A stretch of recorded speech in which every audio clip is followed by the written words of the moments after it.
Assalamualaikum warahmatullahi wabarakatuh. Selamat pagi pemirsa, berjumpa lagi di Hidup Sehat bersama saya Dr. Sabrina Raisa dan partner saya hari ini Dr. Haikal. Nah, Dr. pemirsa ya, kalau tahun baru ini identik dengan makan enak. Saking enaknya sampai sakit hatinya. Tapi ini bukan perasaan ya, tapi sakit organ hatinya, Doksa. beneran organ hati ya. Nah, jadi katanya gemar makan enak atau misalkan berlemak gitu ya dan gula-gula, katanya itu akan memicu perlemakan hati, Dr. Haikal. Dan biasanya kalau orang-orang tuh taunya kan lemak tuh berada di timbulnya tuh di perut, di pipi, di paha. Tapi ini ada perlemakan hati, dokter. Nah, untuk itu sudah hadir narsum kita Dr. Irsan Hasan, dokter penyakit dalam, konsultan hati dan pencernaan. Pagi dok, apa kabar? Selamat pagi dokter semua. Dokter gimana ini perasaannya di depannya sudah ada wangi-wangi yang tercium sekali. Jelas ngiler, pengen makan. Ngiler juga ya ternyata ya. Iya. Dok, seperti tadi ditayangkan kita lihat dok ya, bahwa penyakit perlemakan hati ini ada dua jenis ya. Penyakit hati yang terkait alkohol dan yang tidak terkait alkohol. Nah, lantas apakah perlemakan hati yang terkait non-alkohol dan alkohol itu memang disebabkan karena gaya hidup dok? Seperti pola makan, kemudian jarang olahraga, hingga konsumsi alkohol berlebihan. Nah, contohnya dok ya, ini ada fakta mitos yang mengatakan bahwa sering konsumsi makanan berlemak dan yang mengandung gula tinggi bisa memicu perlemakan hati dok. Ini fakta atau mitos? Jawabannya ini fakta. Fakta. Jadi Dr. Haikal tadi menyinggung bahwa ini terkait gaya hidup, betul. Ya. Sebetulnya perlemakan hati bisa karena banyak hal. Bisa karena alkohol, bisa karena faktor metabolik, makanan, dan lain-lain. Bisa juga karena obat-obatan. Tapi obat-obatan nggak banyak lah. Alkohol mungkin untuk kita di Indonesia juga nggak banyak. Mungkin di daerah-daerah tertentu. Ya. Yang banyak adalah faktor metabolik. Apa itu faktor metabolik? Kaitannya dengan makanan. Jadi tadi kalau dikatakan makanan berlemak, makanan mengandung gula, mengandung kalori tinggi, apakah memicu perlemakan hati? Iya, jawabannya fakta. Fakta. Baik, ini makanan berpengaruh besar ya dok ya. Apalagi di Indonesia tuh termasuk katanya dalam artikel salah satu penduduk yang banyak perlemakan hatinya di Asia, dokter. Ini lumayan ya, sekitar 50%. Betul. Jadi katanya ini dok, menarik nih. Nah, gimana? Dulu waktu perlemakan hati ini penyakit relatif baru. Dulu dianggap lemak itu kan cuma di perut doang. Nggak terpikir lemak itu bisa di hati. Nah, era tahun 80-90-an orang mulai melihat perlemakan hati. Nah, dulu dipikir perlemakan hati itu cuma banyak di Amerika, di Eropa, yang penduduknya makmur, negaranya makmur, banyak obesitas. Lalu pada tahun 2000 kita kumpulkan data di Indonesia. Ternyata mengagetkan, kita dapatkan dari survei yang kita lakukan itu 30% dari penduduk yang disurvei itu mengalami perlemakan hati. Banyak ya dok betul, ya? Banyak. Jadi artinya semakin meningkat kesejahteraan, itu semakin meningkat resiko pula untuk menderita perlemakan hati dok ya. Iya, nah, betul. kapankah seseorang terdeteksi perlemakan hati? Apakah gejalanya ini memang betul-betul dapat terlihat dok? Nah, ini susahnya. Semua yang berkaitan dengan hati kan ada di sini ya, tanpa gejala. Boleh dikatakan tanpa gejala pada tahap awal. Pada tahap lanjut baru bergejala. Ini terlambat. Jadi kapan saya berpikir perlemakan hati? Apakah kalau mata saya kuning itu perlemakan hati? Itu berarti udah telat. Apakah kalau saya muntah darah itu berarti karena perlemakan hati? Itu terlambat juga. Nah, susahnya perlemakan hati itu tidak bisa dideteksi dari luar. Baik. Cara paling sederhana menilai perlemakan hati adalah pakai USG. USG yang bisa lihat bayi pada ibu hamil dipakai untuk melihat liver. Nah, kebanyakan check up itu nggak periksa USG. Betul. Orang periksa darah aja gitu. Nggak terdeteksi perlemakan hati. Baik dokter, nah itu tapi juga ada fakta mitos dokter. Tadi kan perlemakan hati dokter bilang tidak bergejala ya dok ya. Tapi setelah hatinya peradangan ini muncul nyeri perut dan mual. Nah itu fakta atau mitos dok? Jawabannya fakta. Tetapi keluhan seperti ini biasanya nggak banyak. Itu terjadi sekali lagi pada stadium yang sudah lanjut. Bukan pada stadium awal. Nah, baliknya kan pada pertanyaan, kalau gitu kapan sih saya harus curiga ada perlemakan hati?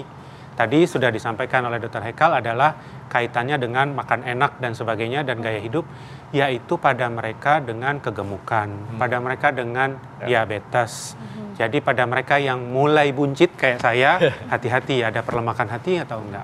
Oh, berarti obesitas dan kegemukan itu jadi faktor resiko ya dok ya, mendekatan perlemakan hati. Tapi bagaimana dengan orang-orang yang justru misalkan visceral fatnya dok, yang tinggi. Misalkan badannya biasa aja nih, nggak obesitas tapi visceral fatnya yang tinggi itu bagaimana dok? Iya, ini pertanyaannya lebih dalam nih. Visceral fat, karena banyak orang nggak terpikir visceral fat. Jadi saya jelaskan dulu, visceral fat itu adalah lemak yang ada di dalam rongga perut ya. Jadi orangnya mungkin bisa nggak terlalu obes, tetapi di dalam rongga perutnya ternyata banyak lemak. Nah, kita masuk pada kondisi sekarang sedang banyak diteliti, yaitu lean fatty liver. Orangnya atletis, tapi dia fatty liver. Nah, salah satu faktor memang betul lemak yang ada di dalam rongga perut. Jadi kalau pertanyaannya, apakah berkaitan dengan fatty liver? Jawabannya iya. Baik ya. Ya. Dok, apakah makanan yang mengandung penyedap rasa atau MSG jika dikonsumsi jangka panjang nantinya juga bisa memicu perlemakan hati juga dok? Mitos. Mitos, oh baik. Jadi tidak terbukti bahwa penyedap rasa, micin, monosodium glutamat membuat terjadinya perlemakan hati. Tetapi penyedap rasa pengen makan banyak. Itu Tubuh dia. kita pengen makan banyak. Iya. Akhirnya kalori masuk tinggi. Akhirnya fatty liver. Jadi Jadi bukan kandungannya, tapi makanan yang dia dorong untuk masuk. Jadi kalau gitu faktor pemicunya atau resikonya adalah konsumsi makanan berlebihan, Betul. tinggi lemak, Betul. kemudian jarang olahraga, Betul. dan nantinya akan memicu obesitas sehingga terjadilah perlemakan hati dok ya. Baik, ini seru sekali ya dokter ya pembahasannya, dan pemirsa kita akan berbicara lebih lanjut lagi saat lagi tetap di Hidup Sehat. Ya, kita masih membahas perlemakan hati yang dipicu oleh pola hidup yang serba enak nih ya. Apalagi nih kalau tahun baru ya, lupa ingatan ya, lupa makannya apa aja. Contohnya nih, ada gorengan, fried chicken, tunjang ya, dan bakso nih. Bakso dok, ini kayaknya paling sering dikonsumsi sama masyarakat Indonesia ya. Termasuk saya juga suka bakso Ya. sih. Coba kita tanya lebih lanjut ke dokter Irsan ya, bagaimana caranya supaya kita tetap bisa makan tapi bisa sehat juga nih, menjauhkan kita dari perlemakan hati. Iya. Dok, jadi memang perlemakan hati ini dipicu oleh pola makan ya, tinggi lemak, tinggi kalori, kemudian juga jarang olahraga, obesitas ya. Dan apakah dok, laki-laki ya, ini katanya lebih beresiko untuk mengalami perlemakan hati karena dari konsumsi makanannya dan juga suka konsumsi alkohol dok. Nah ini fakta atau mitos dok? Jawabannya fakta. Tetapi tadi karena Dr. Haikal menyebut mengenai alkohol, kalau digabung dengan alkoholik iya. Tetapi ada tetapinya untuk faktanya, hasil bervariasi. Hasil studi itu bervariasi. Hasil studi ada yang melaporkan wanita lebih banyak. Hasil studi lain ada yang melaporkan laki-laki lebih banyak. Nah, kelihatannya studi itu harus dilihat wanitanya di umur berapa. Karena banyak itu terjadi peningkatan setelah menopause. Jadi sebetulnya hampir sama dua-duanya, tergantung kelompok umur yang mana. Baik, berarti tadi dokter sebutkan ada kelompok umur tertentu ya dok ya. Nah ini ada fakta mitos dok. Nah katanya perlemakan hati ini umumnya diderita oleh orang dengan usia 45 tahun ke atas hingga lanjut usia. Ini fakta atau mitos dok? Jawabannya fakta. Pakai tetapi. Nah, tetapinya adalah perlemakan hati bukan hanya milik usia 45 tahun ke atas saja. Balita pun bisa mengalami perlemakan hati. Balita. Anak kecil pun sekarang jadi masalah karena obesitas pada anak banyak. Dan teman-teman saya dokter anak melaporkan kasus perlemakan hati yang meningkat pada anak. Itu sudah dideteksi di seluruh dunia. Tetapi seiring bertambah umur, memang perlemakan hati ini menjadi lebih tinggi. Kembali ke studi kami yang pernah dilakukan pada tahun 2000, betul kita dapatkan pada usia di atas 40-45 tahun, dibanding di bawah itu 2 kali lipat lebih tinggi perlemakan hatinya. Jadi pemirsa kita harus bisa aware juga terhadap diri sendiri ya, apa yang kita makan. Seperti tadi Dr. Haikal sudah jelaskan, Dr. Irsan juga olahraganya mager atau enggak, apalagi dihubungkan dengan kerjaan saat ini ya dok ya. Apalagi penyakit ini awalnya nggak bergejala dok ya. Tahu-tahu terdeteksi pada saat medical check up ya. Itu pun kalau USG kan. Nah, Dok, ketika di USG seperti apa, Dok? Pelemakan hati ini? Ya, sekarang USG udah bukan benda canggih lagi ya. Dulu itu kelihatannya tuh USG itu udah susah banget dapatnya. Sekarang gampang banget. Nah, apa sih yang terlihat pada USG? Hati itu lokasinya di sini. Di bawah hati itu ada ginjal di dekat hati. Dokter biasanya akan bandingkan gambar hati atau liver itu dengan ginjal. Harusnya warnanya sama.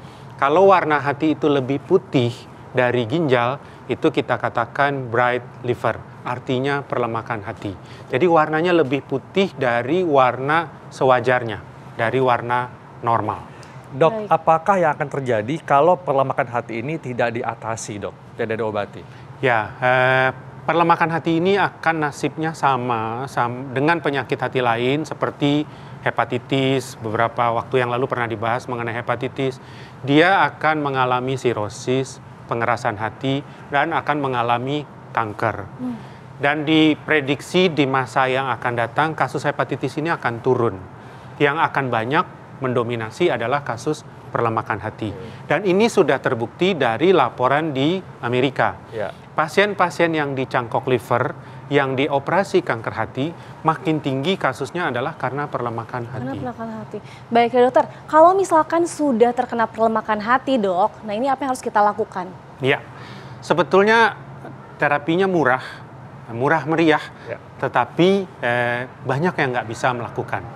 Nomor satu, saya selalu mengatakan, nomor satu bukan obat-obatan. Nomor satu adalah menurunkan berat badan. Menurunkan berat badan. Kalau misalnya kondisinya sudah sirosis atau gagal hati, begitu Dok, apakah itu bisa sembuh? Ya. Nah dokter, ditahan dulu dokter, maaf ya Dok ya, kita akan mengetahui jawabannya pemirsa sesaat lagi, tetap di Hidup Sehat.